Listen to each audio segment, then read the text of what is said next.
Las manifestaciones clínicas van a depender de la parte de la corteza que se altera al inicio de la convulsión. Como les mencioné, en las crisis focales únicamente se va a afectar una parte del cerebro. Estos son algunos ejemplos de lo que puede ocurrir dependiendo de la porción del cerebro que esté afectada. Por ejemplo, si se afecta la corteza occipital, podemos observar luces intermitentes. Si se afecta la corteza motora, los pacientes van a tener movimientos bruscos o rítmicos de la cara, de un brazo, de una pierna, o de un brazo, de una pierna, en el lado opuesto a la corteza afectada. Si se afecta la corteza parietal, vamos a tener distorsión de la percepción sensorial, y si se altera la corteza frontal, dificultades repentinas en el habla.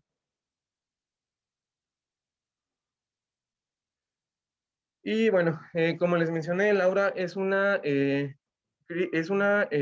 crisis focal con conciencia conservada, y generalmente son síntomas que experimenta un paciente al inicio de una convulsión.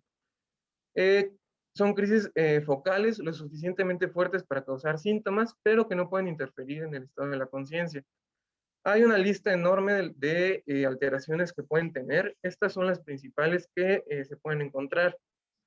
Una pérdida de conocimiento, alguna experiencia psíquica, alteración del tamaño corporal, que tengan los ojos en blancos, que se pongan incluso a correr, que tengan sacudidas, distorsión de la percepción del sonido.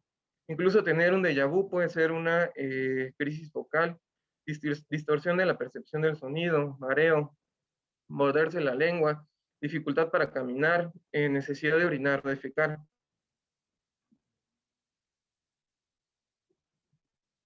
Y bueno, como dentro de la clasificación se clasifican en motoras y no motoras. Dentro de las motoras van a afectar únicamente una parte del cuerpo que se puede presentar con ligeros movimientos. Y bueno, este es un ejemplo de un paciente con una crisis focal motora simple.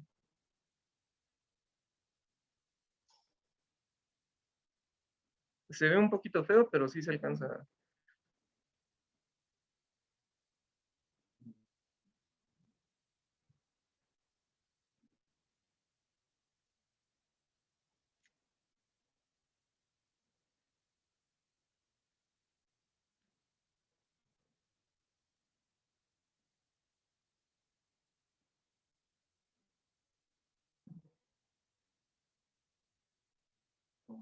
Bueno, ahorita igual.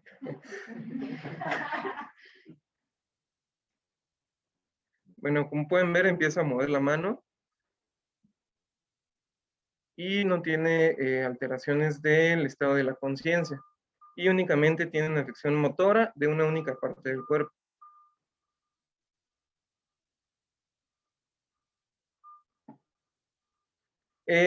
Posterior a estas crisis pueden quedar, hay una crisis que se conoce como parálisis de TOD, que está asociado principalmente a crisis motoras.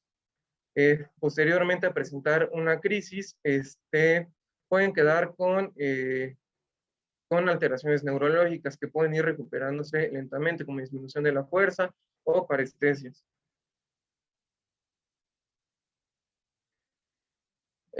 Y bueno, las crisis focales con el deterioro de la conciencia son aquellas que se conocen como parciales complejas.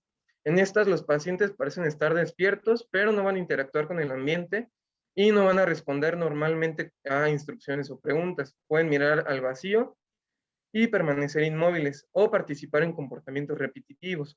Y es muy característico que estas suelen durar menos de 3 minutos. Aquí también les tengo un ejemplo de un paciente con una crisis focal con deterioro de la conciencia, igual con alteraciones motoras.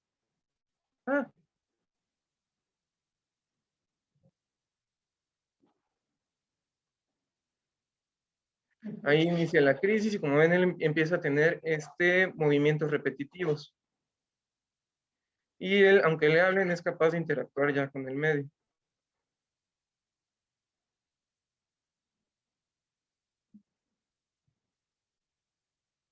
Se parece a Lin May.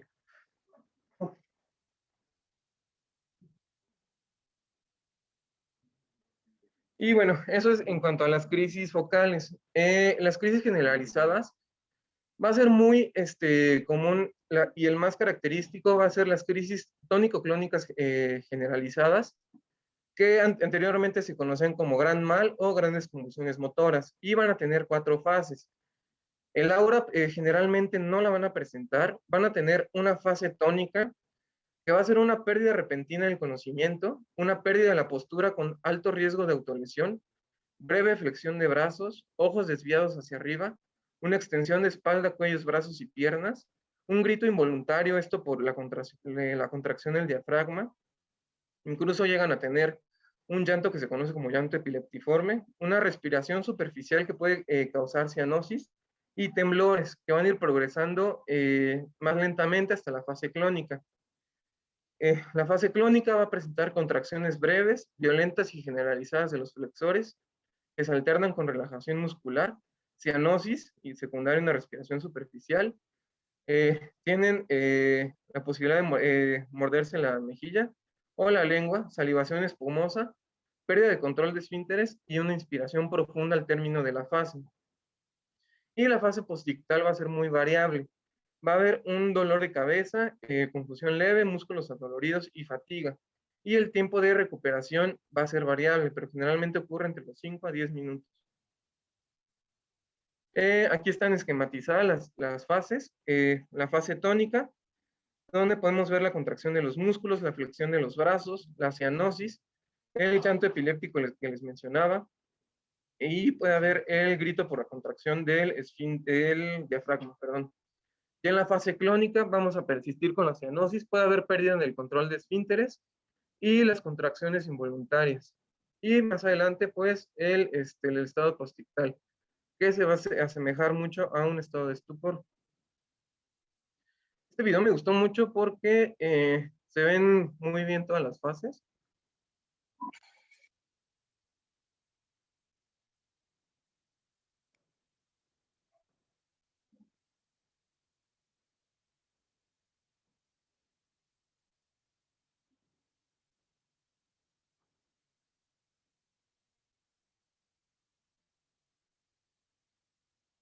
Estamos en la fase tónica,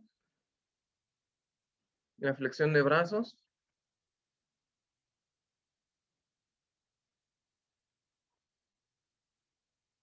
y empieza con los movimientos clónicos.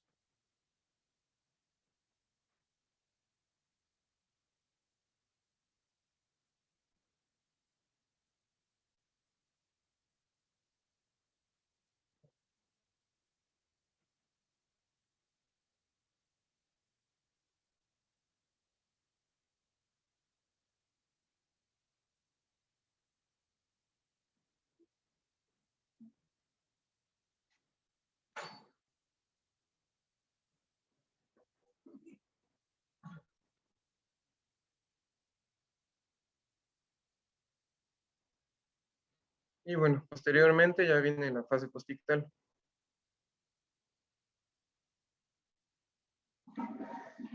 Dentro de las fases de las crisis generalizadas vamos a tener otros tipos. La más característica va a ser la tónico-clónica.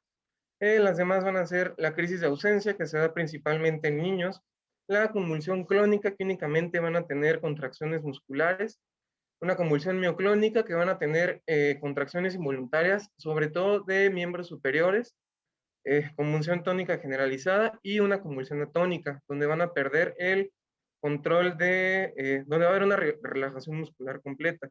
Y estas suelen durar entre 5 y 10 segundos. Igual las crisis de ausencia suelen durar muy poco. Aquí vamos a ver un paciente pediátrico, que son las más frecuentes donde se presente. Cuando duran más de 10 segundos, llegan a tener algunos movimientos como de o manos.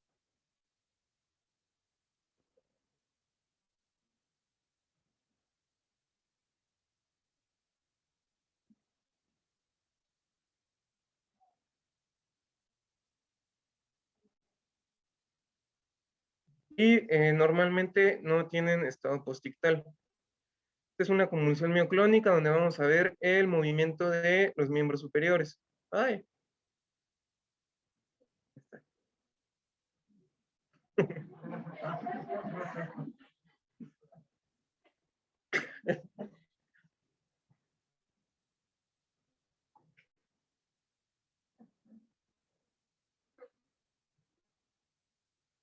generalmente no tienen pérdida del estado de conciencia. De convulsión clónica y tónica, la verdad es que no encontré video. Y de las crisis atónicas igualmente suelen ser muy breves.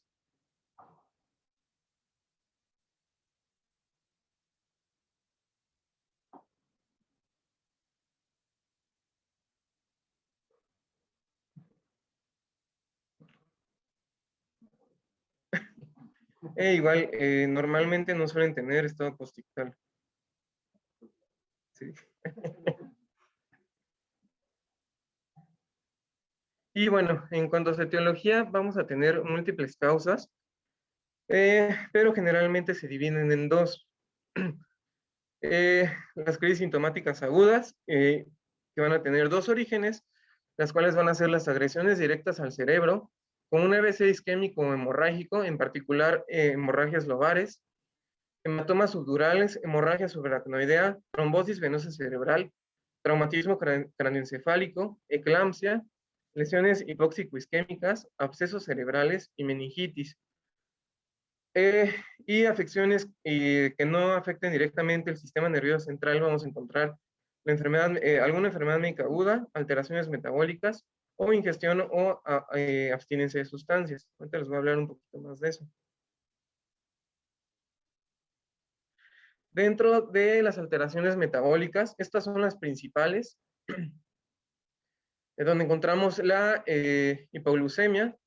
Va a ser más común en pacientes diabéticos que consumen cantidades excesivas de hipoglucemiantes e insulina. Previo a las crisis vamos a encontrar diaforesis, taquicardia, ansiedad.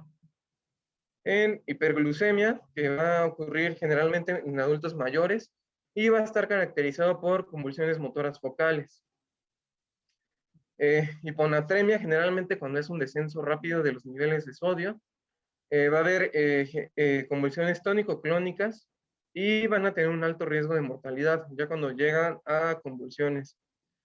Hipocalcemia, que es una causa poco común, va a ser más frecuente en recién nacidos y generalmente va acompañado de hipomagnesemia. La hipomagnesemia con niveles menores a 0.8 miliequivalentes por litro y va a provocar irritabilidad, agitación, confusión, mioclonías, tetania y convulsiones. Y la uremia, acompañado de enfermedad renal crónica ya en fases terminales, va a estar asociada a convulsiones mioclónicas y va a ocurrir en 10% de los pacientes con enfermedad renal crónica. Y bueno, la porfiria igualmente va a estar asociada a convulsiones tónico-clónicas generalizadas. En cuanto a abstinencia, el principal que vamos a encontrar en la abstinencia al alcohol va a ocurrir generalmente entre 7 a 48 horas posteriores a la suspensión de la ingesta de alcohol.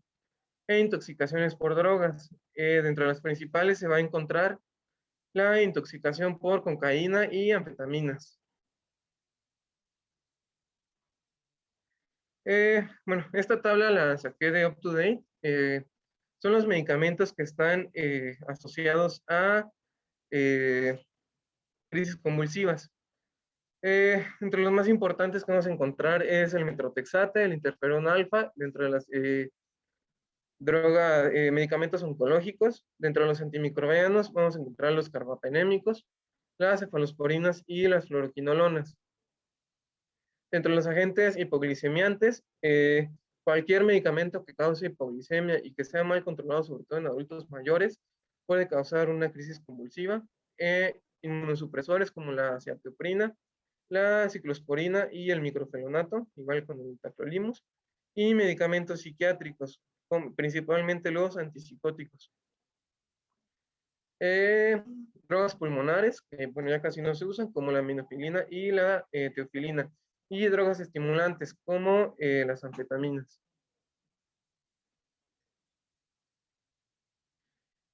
Y bueno, tenemos que buscar el diagnóstico diferencial para poder determinar si se trata de crisis que son puramente del sistema nervioso central o si se deben a alguna otra causa.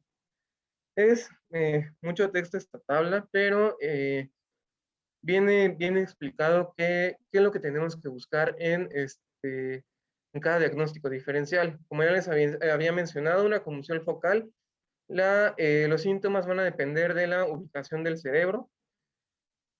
Pueden tener síntomas motores o visuales y alteraciones en la marcha.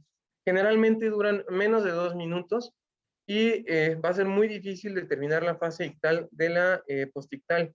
Y como les había mencionado, puede haber alteraciones de la conciencia o no puede haber alteraciones de la conciencia. Como herramienta diagnóstica podemos utilizar el electroencefalograma. Y en caso de estar buscando, de sospechar alguna lesión estructural, la toma de una resonancia magnética. Cuando hay una convulsión generalizada, recordemos que generalmente no van a tener aura, que va a haber una alteración o pérdida repentina del conocimiento, sin ningún previo aviso, es decir, generalmente no tienen aura, y pueden durar menos de 5 minutos. Y las crisis de ausencia duran entre 5 y 10 segundos, y es muy raro que duren más de 1 minuto. Los pacientes van a tener amnesia completa y va a ser muy difícil para ellos recordar los síntomas focales iniciales. Igualmente, para el diagnóstico podemos utilizar el electroencefalograma o una resonancia magnética.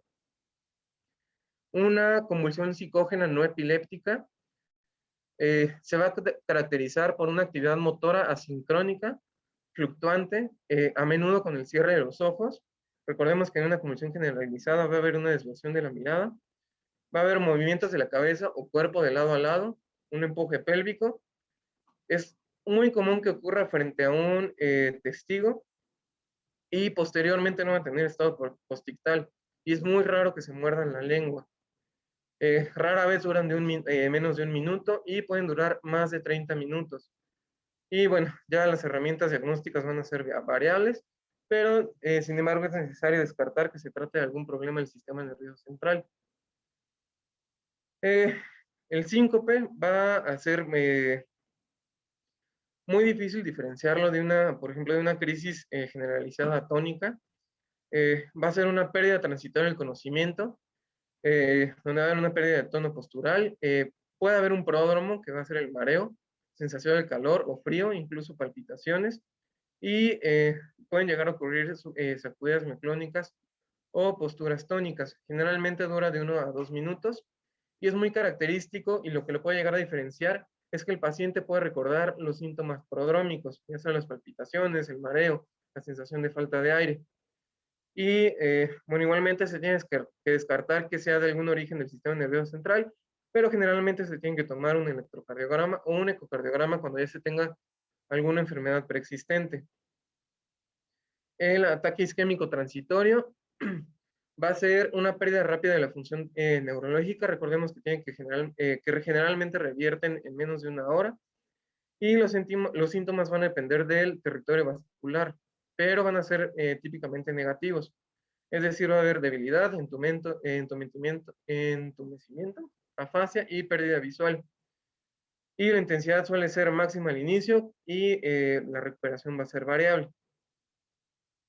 Igualmente, como herramientas diagnósticas, tenemos que tener una resonancia magnética y hacer una evaluación para los factores de riesgo vascular.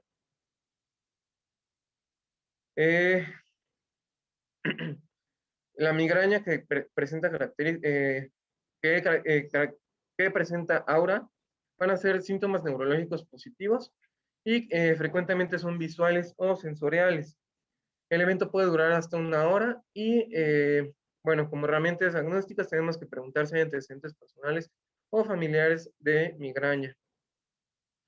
Un ataque de pánico, se van a presentar palpitaciones, disnea, dolor de pecho, aturdimiento, sensación de muerte inminente, y va a haber una hiperventilación que se va a asociar a hipercapnia. Suele durar de minutos a horas y siempre la recuperación va a ser completa. Y bueno, como último diagnóstico diferencial, una amnesia global transitoria, donde va a haber una amnesia retrógrada variable y el paciente suele estar desorientado en el tiempo haciendo preguntas repetitivas. Igualmente pueden tener recuperación variable y generalmente se recuperan generalmente de 1 a 10 horas. Y la amnesia retrógrada se resuelve en 24 horas. Y bueno, ¿cuál va a ser el manejo que se les va a dar?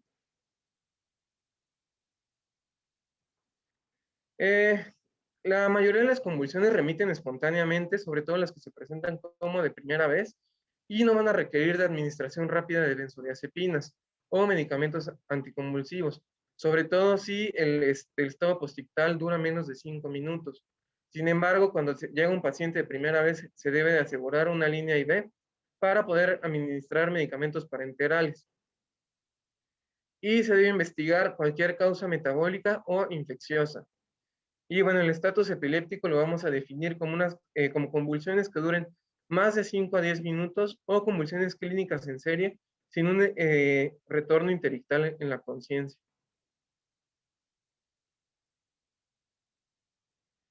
Y bueno, estas son las indicaciones para que tenemos que tomar en cuenta para hospitalizar un paciente.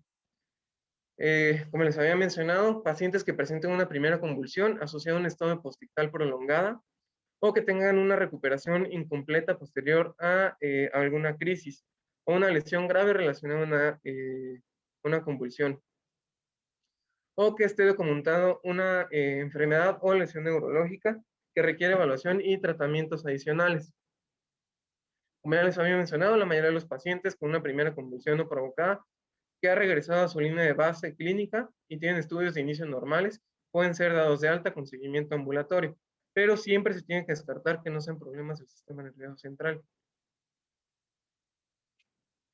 Este diagrama igual lo saqué de UpToDate, donde nos menciona que como manejo inicial tenemos que hacer un examen neurológico y tenemos que seguir las pautas que siempre se siguen en urgencias, el ABC, cuidar la respiración, administrar oxígeno si es necesario, o ventilación mecánica, e insertar 2 líneas IV. En UpToDate mencionan que se tienen que colocar 2 líneas periféricas y se tienen que tomar exámenes toxicológicos, electrolitos y glucosa y monitoreo cardíaco. Ellos mencionan que en pacientes que tienen hipoglucemia se tiene que usar dextrosa, o bueno, solución glucosal al 50%, y tiamina para revertir las crisis convulsivas. La terapia inicial, como primera elección, vamos a tener al lorazepam a 0.1 miligramos por kilo IV, con una infusión máxima de 2 miligramos por minuto. Como alternativa vamos a tener el diazepam a 0.15 miligramos por kilo IV, con una dosis máxima de 10 miligramos y una infusión máxima de 5 miligramos por minuto. Tenemos que esperar de 3 a 5 minutos, a esperar que revierta la crisis convulsiva, y en caso de que no revierta podemos utilizar nuevamente el lorazepam. Si no contamos con un acceso intravenoso, podemos utilizar midazolam 10 miligramos intramusculares únicamente si el paciente pesa más de 40 kilogramos por riesgo de supresión respiratoria. Y en segunda línea IV tenemos que iniciar cualquier medicamento anticonvulsivante. Entre las primeras opciones tenemos a la fosfenitoína a 20 miligramos kilo, el ácido valproico 30 miligramos kilo, el levetiracetam 60 miligramos kilo, y el que más utilizamos que es la fenitoína a 20 miligramos kilo, con infusión máxima de 25 a 50 miligramos por minuto. Una vez que documentemos que haya alguna anormalidad metabólica, tenemos que iniciar su corrección. Si el paciente no cede con las crisis convulsivas, tenemos que considerar intubación, monitoreo cardíaco continuo y en caso, administrar fosfenitoína, y en caso de que no reviertan, considerar el uso de midazolam o propofol. Dentro de los medicamentos que se usan cuando ya hay un estado epiléptico refractario, va a ser el midazolam, el propofol y el fentobarbital. Como medicamento inicial en una en un estatus epiléptico refractario, vamos a tener al midazolam a una dosis de 0.2 miligramos por kilo en bolo, y posteriormente una infusión de 2 miligramos minuto.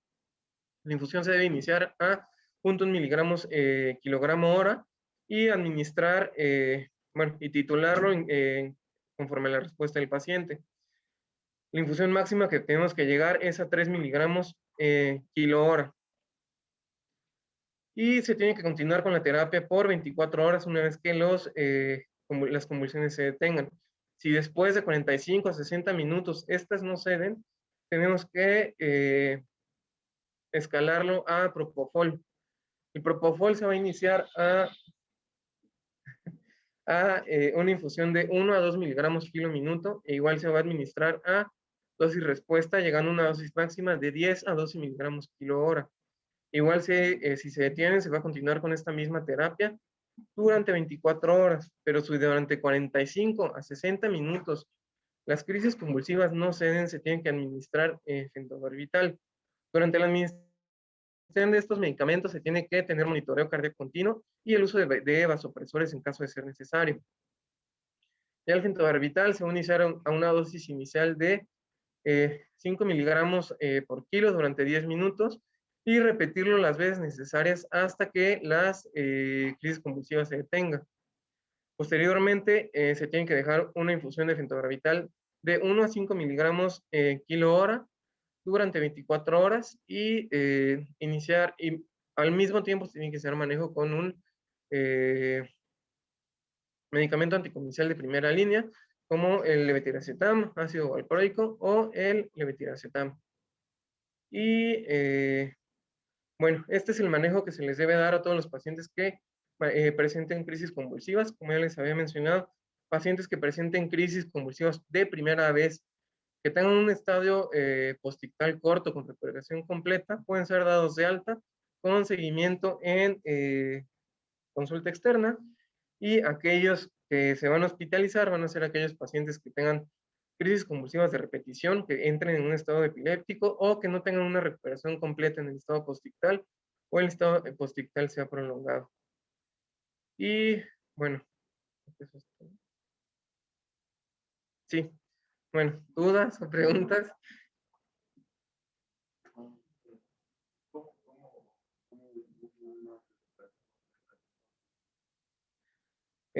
Pues que regrese a su línea basal. Por ejemplo, como la señora Main, que es, bueno, pero ella no regresó completamente. O sea, por ejemplo, un paciente que presentara ahorita una crisis convulsiva, pues va a tener su estado postictal y después de su estado postictal que regrese a su línea basal, o sea, que regrese a la normalidad.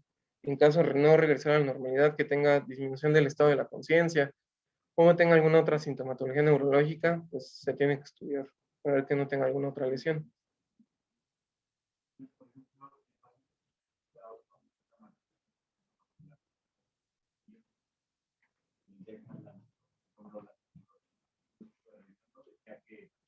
Lo ideal es que si la crisis es temprana, no para el agudo, no vaya habiendo de crisis posteriores, que llega de epilepsia en sí, pues nada más no es necesario dejar tratamiento, pero al final se tiene que individualizar la decisión de dejarlos o no. Entonces, va a ser poco es necesario para decir si se dejan o no se dejan. Si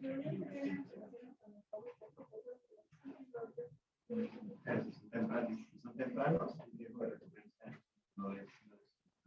Depende del tipo y el tamaño de la lesión.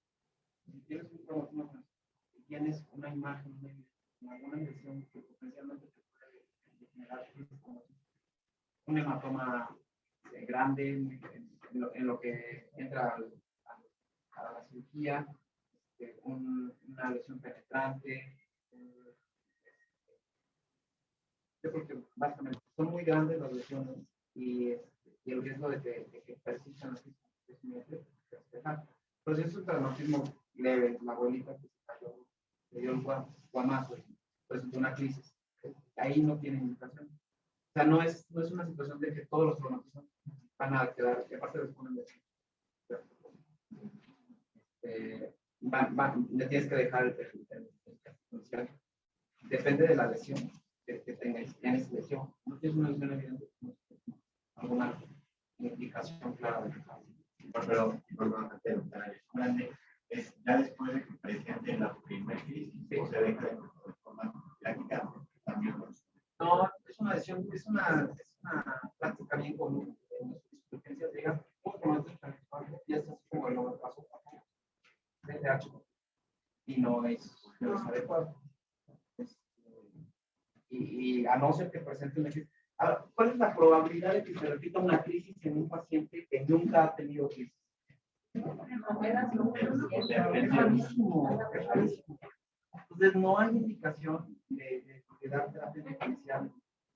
Pero el problema es que como es tan dramática la crisis, o sea, un familiar en su vida ha habido una crisis, y ve a su familiar teniendo una crisis convulsiva, es muy difícil hacerle entender que no necesita. Prácticamente es como convencer a la mamá que el niño no necesita. Es lo mismo. Mucho trabajo. Entonces, no es adecuado dejarles y menos si no hay una lesión por medio de hueso.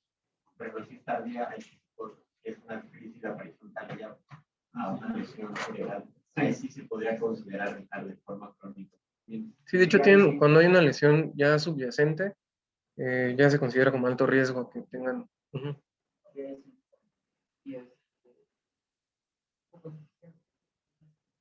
Bueno, en cuanto a lo que comentaste de hiperglucemia, yo la verdad es que sí, yo tampoco, pero fue lo que encontré. Y aquí en México luego... De hecho, encontré que se asociaba más en... Encontré que se asociaba más a cuando los pacientes tenían cetoacidosis, pero no encontré exactamente por qué.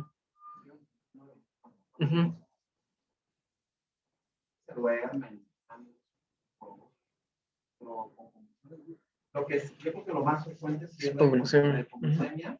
Yo creo que antes que eso, los síndromes de abstinencia. De hecho, bueno, no lo puse porque ya era un artículo muy viejito, pero decía que dentro del abuso de sustancias, el que mayor riesgo tenía de crisis convulsivas de repetición era alcoholismo. El alcoholismo crónico no forzosamente requiere un estado de un periodo de supresión para generar crisis sin estar en su. Y bueno, cuando ya es severo el alcoholismo y entra en supresión, casi seguro. Ahora, cuando se pone que el alcoholismo crónico y de todos los enfermedades cerebrales, como más y la tiamina se da en todos los contextos de población, solamente cuando sospechamos para hacer. Cuando sospechas, ¿no? En abstinencia y población. Cuando tienes una sospecha. Hay ocasiones en las que resulta que te llega al servicio de urgencias un paciente que los paramédicos recibieron en un lado, no sabes en qué condiciones está. Ahí lo tienes que hacer. Que no sabes exactamente la causa de eso.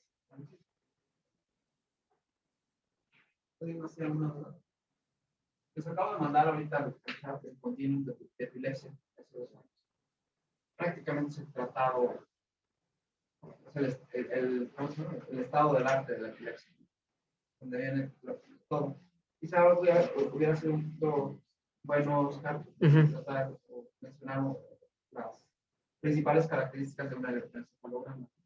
Tenemos cuáles son las ondas en espiga, cuáles son las ondas tetas, delta, ¿no? Y cómo hacemos el diagnóstico de epilepsia por medio del electroencefalograma. Digo, es realmente muy sencillo, brinca a la vista, pero ¿en qué condiciones? Cuando se llegan a tocar las en espiga, todo eso. Y no es que vayamos a hacer neurocirugía, pero sí vale la pena porque es frecuente que lleguen los pacientes a la consulta. Otra cosa que hay que tener mucho cuidado, y bueno, ya lo veremos en tratamiento específico de cada crisis, es las interacciones. Es bien frecuente, pero bien frecuente que se indiquen 2 fármacos anticomerciales que tienen mecanismos de acción antagónicos. Entonces, y el paciente sigue convulsionando y no hay quien le quite uno de los 2 o la diagnostica también de manera adecuada. Las combinaciones de los fármacos anticomerciales tienen que ser muy bien cuidadas porque generalmente adicionar 2 fármacos en la mayoría de los casos tendemos a disminuir los niveles séricos de uno de los dos. Entonces, las combinaciones tienen que ser muy, muy cuidadas, ¿no? Y identificar muy bien la indicación para agregar un segundo fármaco. Puede ser que hay fármacos que son como, que le pegan a todo, ¿no? Como el Tetracitan o el ácido valproico, ¿no? Son así como la miodarona para las arritmias, para las convulsiones. Entonces, pero esos fármacos tienen la gran desventaja que cuando se combinan con otros, como por ejemplo BTH, con algunos, como la oxcarbazepina o la carbamazepina, disminuyen sus niveles de efectividad. Entonces hay que tener mucho cuidado con las combinaciones. Otra cosa, hay que conocer, y con esto se los digo porque vienen los exámenes de clasificación, hay que conocer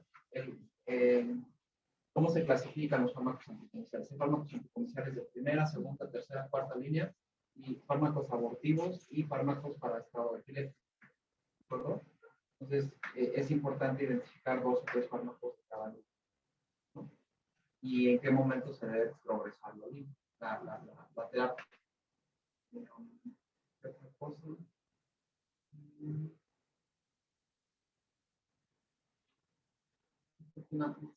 En cuanto a tu plática, Oscar, las letras están muy pequeñas. No se pueden casi ver. Entonces, si vas a poner, por ejemplo, el último diagrama que dijiste de algoritmo, es muy bueno, pero verlo reflexionando. Está fácil recortar cada uno de los cuadros. Sí. Y ponerlo.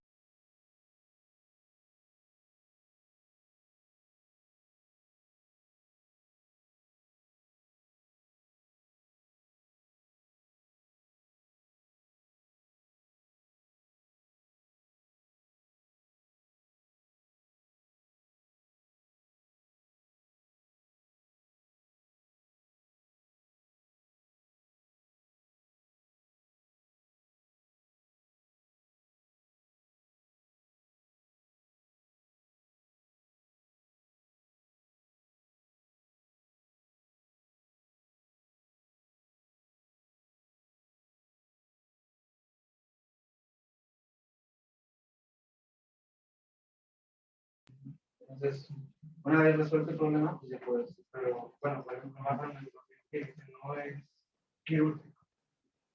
¿Cuánto no tenemos? 10, 15 días. Es que es como. Si ya te funcionó, pues sí lo tienes que dejar el fármaco hasta que se reabsorba la hemorragia. ¿Cuánto tiempo tarda para resolver, no? Normalmente son 10 a 10 que asegurar que no siga habiendo sacado como el levanto de todavía dentro del hematoma. Normalmente son 10 a 15 días para iniciar antiplaquetarios o tallas seguros y otro tipo de medicamentos pues al estado pueden llevar a un mes para. Y otra cosa que es importante recordar lo que has comentado, los anticomerciales no se deben de suspender. Por ejemplo, cuando se suspende una terapia anticomercial en un paciente con epilepsia estable, primero pues tiene que ser por lo menos 3 años de crisis. Segundo, tiene que ser de manera paulatina, ¿no? Y no le vamos a quitar, si tiene 3 fármacos, no le vamos a quitar los 3 fármacos de golpe, ni un fármaco completamente de golpe. Hay que ir disminuyendo la dosis poco a poco. Cuando logremos ya retirar un fármaco, vamos por el segundo y así hasta terminar con la tercera. Si vuelve a convulsionar, pues y por ejemplo, en el Chihuahua empiezas a disminuir la dosis hasta que tienes un periodo de crisis. Lo más probable es que a no ser que quede con una alteración estructural importante, es muy, muy raro.